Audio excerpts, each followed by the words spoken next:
জয় গুরু ইষ্টপ্রাণ দাদা ও মায়েরা, আজ ইষ্ট প্রসঙ্গে পরম দয়াল পরম প্রেমময় শ্রী শ্রী ঠাকুরের শ্রীমুখে বলা এই অমৃতময় কথাগুলি জেনে নেব।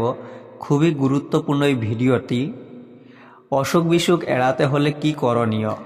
বীরেন্দা নামক বহিরাগত একজন সৎসঙ্গী ভাই শ্রী শ্রী ঠাকুরকে বললেন, আমি যতই সাবধানে থাকি ও ওষুধপত্র খাই, কিছুতেই অসুখ বিসুখ এড়াতে পারি না।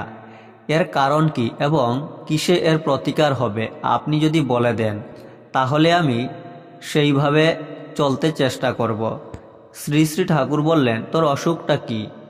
বীরেন্দা বললেন, আমার অসুখের অন্ত নেই, তবে প্রধান অসুখ হলো যা খাই কিছুই হজম হয় না, মাঝে মাঝে জ্বর হয়, মাথাটা প্রায়ই ধরে থাকে, যখন তখন সর্দি লাগে, আরও অনেক রকম উপসর্গ আছে।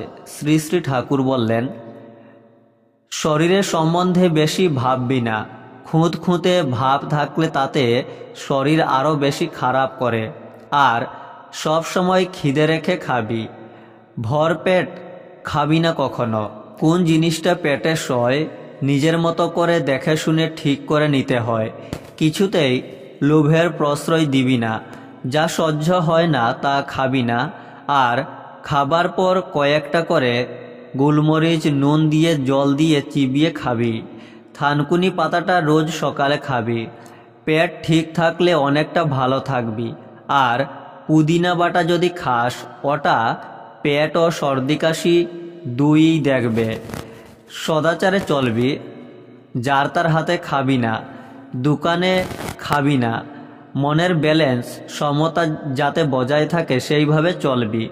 মনের উপর চোট পড়লে তার থেকে শরীর অনেক সময় খারাপ করে। সংসারে চলতে গেলে মনের উপর চোট আসেই। উপযুক্ত মাত্রায় নিয়মিত নাম ধ্যান করলে তাতে মনের স্থৈর্য অনেকখানি বাড়ে। ওতে মানুষ আঘাত ব্যাঘাতে সহসা মুষড়ে পড়ে না, মন চাঙ্গা থাকে।